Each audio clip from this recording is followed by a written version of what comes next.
The upcoming meeting between Putin and Trump in Alaska is the #1 topic for Russian propaganda.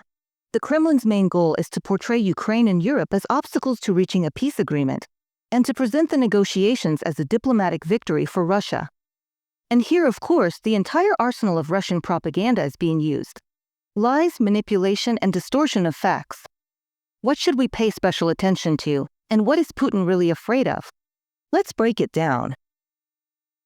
The meeting in Alaska does not mean the end of international isolation for Putin. U.S. Secretary of State Marco Rubio confirmed, Trump's talks with the Kremlin dictator are purely introductory. There is no talk of any concessions to Moscow. But according to Rubio, a face-to-face meeting offers far more opportunities than faux talks. That's why the head of the White House decided to hold it. For President Trump, the meeting is not a concession. If you look at the news, you see people losing their minds. Oh, what a victory for Putin. He got the meeting. He himself doesn't see it that way. A meeting is what you do to clarify positions and make a decision. I want to have all the facts. I want to look this person in the eye. And that's exactly what the president wants to do. Marco Rubio, U.S. Secretary of State, in an interview with the podcast Sit and Friends in the Morning. But Russian propagandists are already working hard to create the illusion of a Kremlin victory. Moscow needs to distract attention from the real expectations and risks of the summit and present any failure as a deliberate attack on Russia. Sowing discord among Ukraine's partners and ending military support for Kyiv are the Kremlin's main goals. And they'll be working these talking points to the fullest during the summit. The Russians are trying to make it look like only they and Trump are deciding the fate of Europe and the war in Ukraine.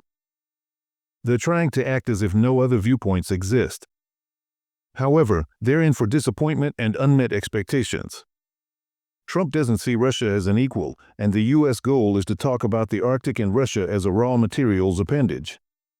When it comes to Europe and Ukraine, the U.S. talks with Europe and Ukraine. The reality that awaits Putin is, once again, not going to please him. Andrei Kovalenko, head of the Center for Countering Disinformation at the National Security and Defense Council, on Telegram. Putin is going to Alaska primarily out of fear, according to Republican Senator Lindsey Graham. Loud statements about diplomatic victory and the symbolism of the meeting place. All of this is just a smokescreen. The resumption of American arms supplies to Ukraine and secondary sanctions against Moscow's key partners are a serious blow to Putin's war machine. And only from this position can you negotiate with the Russian dictator. Graham is convinced. I can't imagine anyone else on the planet who could bring Putin to the negotiating table except Trump. But the reason Putin is going to Alaska is that President Trump announced the sale of weapons to Europe to help Ukraine, and this alarmed Putin. The U.S. president also imposed higher tariffs on India for buying Russian oil. India is the second largest buyer of Russian oil, which supports Russia's war machine. That's why Putin is going to Alaska.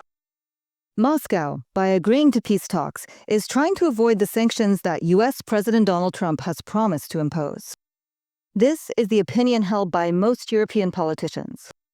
Therefore, the European Union will continue working on new restrictive measures against the Russian Federation and will keep supporting the Ukrainian army.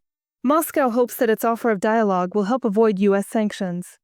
However, the history of broken promises and agreements by Russia has created deep mistrust on both sides of the Atlantic. U.S. pressure on Moscow could change the course of this war. Moscow will not stop until it feels it is unable to continue. Kaja Kallas, High Representative of the EU for Foreign Affairs and Security Policy. There are no signs that Russia is preparing to end the war, and only the joint efforts of Ukraine, the United States, and Europe can force Putin to make peace. Ukrainian President Volodymyr Zelenskyy is convinced. Over the past few days, he has held more than 30 conversations and consultations with partners.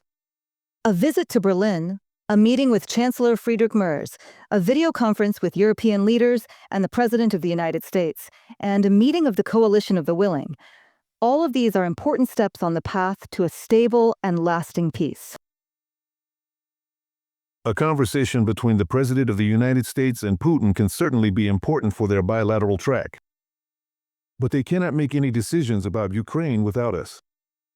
And I truly believe and hope that the President of the United States understands and realizes this. Of course, we will have a meeting at the leaders' level, a trilateral one. I don't know the date. If we want to end the war, that's how it will be. I think we cannot give up all our freedom and independence, and that's the most important thing we cannot surrender in this war. Because no matter how hard it is for us, this is a war for Ukraine's independence.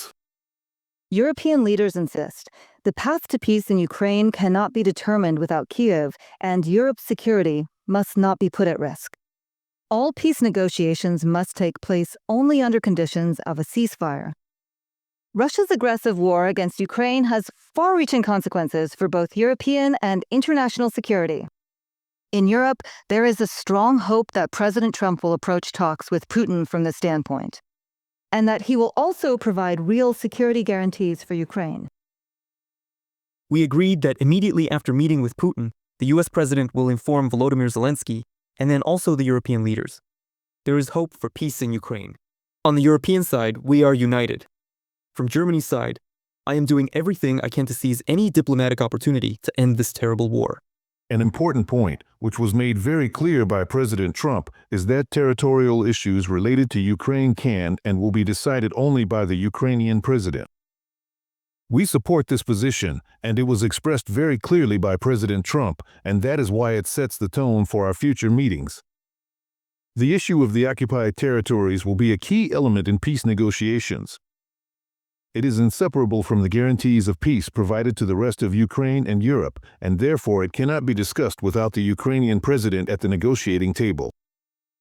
At present, no serious territorial exchange plan is being discussed.